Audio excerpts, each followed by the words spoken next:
বাউল ভাই, একই প্রশ্ন যে মানে কতখানি আসলে চেঞ্জ আসবে, মানে ম্যাজিক্যাল চেঞ্জ উনি আসলে?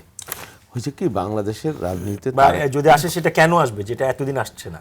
না, কনসেন্ট্রেট হবে। হ্যাঁ, জনগোষ্ঠীর একটা কনসেন্ট্রেট যদি হয়, আপনার জনতার উপরে তো কোনো কিছু নাই। আমরা বিশ্বাস করি বা মনে করছি যে ওনাকে কেন্দ্র করে যে জনগোষ্ঠী বা যে বৃহৎ দল, অনেকে বলছে বিএনপি, তাদের মধ্যে ইউনিটি, ঐক্যের একটা যে শক্তি, সেই শক্তির একটা প্রভাব জাতীয় জীবনে বা রাজনীতিতে পড়বে। আর দলের ভেতর এখনো যে প্রার্থীদের মধ্যে টুকটাক যেই, এটা তো খুবই মাইনর ব্যাপার। এত বড় রাজনৈতিক দল যে, আমি তো এবার দেখলাম না কোনো ক্ল্যাশ কনফারেন্স, খুব একটা 2-4-5টা জায়গায় হয়েছে। এত বড় রাজনৈতিক 17 বছরের নির্যাতিত নিপীড়িত রাজনৈতিক দল, জেল খাওয়া পোর খাওয়া কত মানুষ এই দলের মধ্যে, তারপরে নমিনেশন হয়েছে। আপনি ওইরকম রিয়াকশন তো আমি আসলে দেখিনি। বা রিভোল্ট খুব একটা, খুব মাইনর যেটা বিগত দিনে হয়েছে, এটা কমে এসে, এটা তারেক রহমান নেতৃত্বের কারণেই হয়েছে। এবং এরকমও আছে, আমি জানি এবার নমিনেশনের বিষয়গুলো, যেটা ফিজিক্যালি তারেক রহমান চিনেও না এমন মানুষকে উনি পার্টি নমিনেশন দিয়েছে, চিনেও না। আমি জানি এগুলা শুধুমাত্র স্থানীয় সার্ভের উপরে বা প্রতিবেদনের উপর ভিত্তি করে। হ্যাঁ, ফর গডস সেক আমি বলছি, এগুলো অনেক অনেক।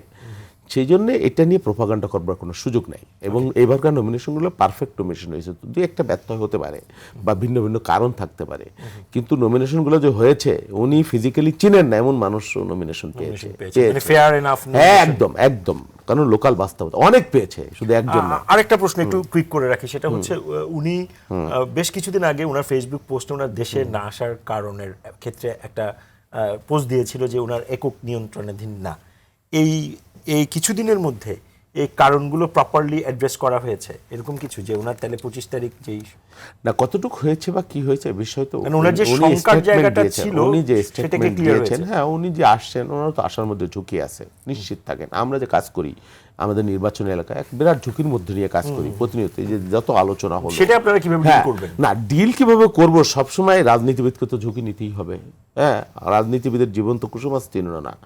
যত রাজনৈতিক সংঘাত সহিংসতার ইতিহাস আছে, টার্গেট আছে, ওগুলো আছে, আমরাও আছি, প্রত্যেকটা প্রার্থী আছে। তাই বলে মানে দ্বার রুদ্ধ করে দিয়ে ভ্রমরটাকে রুখি, সত্য বলে আমি তবে কোথা দিয়ে ঢুকি। আপনি যদি এর কারণে আপনি ঘরে বসে থাকবেন, আপনি নির্বাচন করবেন না, রাজনীতি করবেন না, বা প্রার্থী হবেন না, বা নির্বাচনই বন্ধ করে দিবেন, তাহলে তো আলটিমেটলি কি হইলো?